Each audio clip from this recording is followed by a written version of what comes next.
And now to get a clear perspective from Israel on what is actually happening and what's going to happen next, we're now being joined by Caroline Glick, former foreign policy advisor to Prime Minister Benjamin Netanyahu. She's also the senior contributing editor of the Jewish News Syndicate, host of the Caroline Glick show on JNS. Thank you so much, Caroline, for joining us as these really troubled times continue.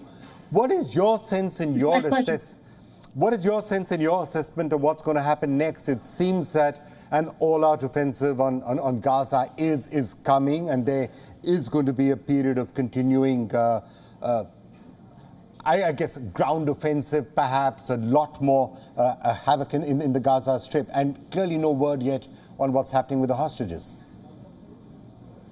Right. I think that it's actually not at all clear whether the first thing that Israel is going to do is invade in Gaza with our ground forces, because as we gather more and more information, it becomes clear that we want to avoid a situation where they enter into a death trap with all of the roads, of course, mined, but also most of Hamas's terrorist infrastructure is underground. They've built an entire subterranean war machine where we're liable to face a situation where our forces are attacked both from underground and also from terrorists popping up and targeting them. So the dilemma that Israel faces now is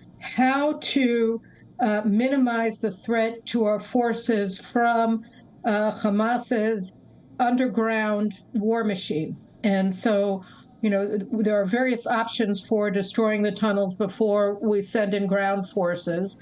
Some of them involve bunker buster bombs, and then there are other methods for handling them. So I think the question right now is how best to proceed, because the most important thing, though, is that the siege of Gaza be maintained so that they're not able to have flowing water and electricity into the tunnels, because it's imperative that these terrorists be forced above ground.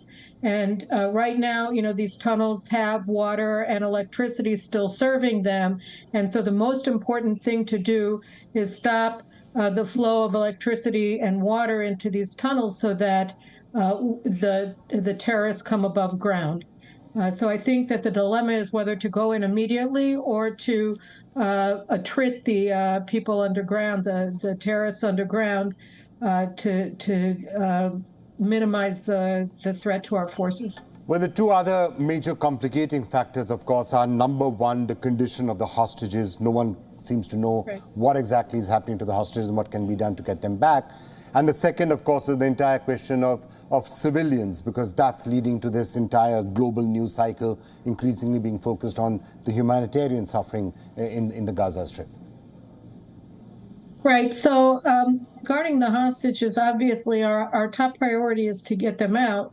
But it appears that the only way to rescue our hostages is to defeat Hamas, because Hamas isn't going to be making deals with Israel to release hostages.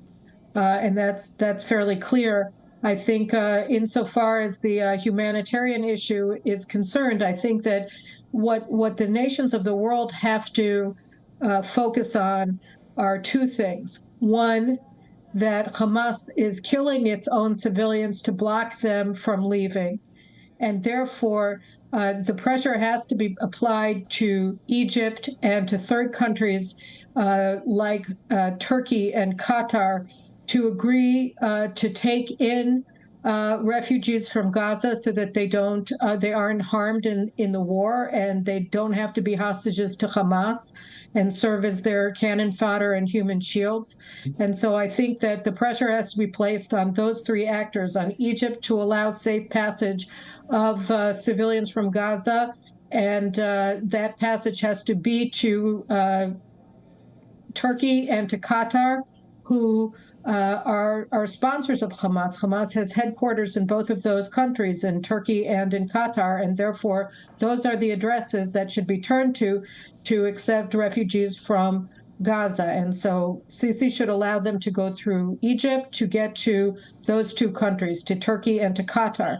And the other thing that people have to focus on is that the only truly innocent civilians in Gaza are the hostages.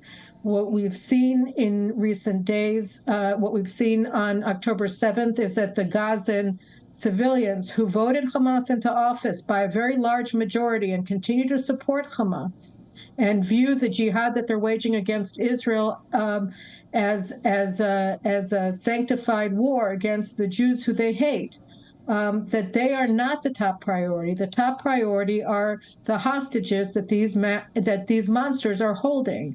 We have to remember that thousands of Gazan civilians entered Israel along with the invading Hamas terrorists and plundered, raped, killed, and kidnapped Israelis back to Gaza along with Hamas. This happened. This is what they did. We have to remember the crowds in Gaza that embrace the returning murderers in jubilation.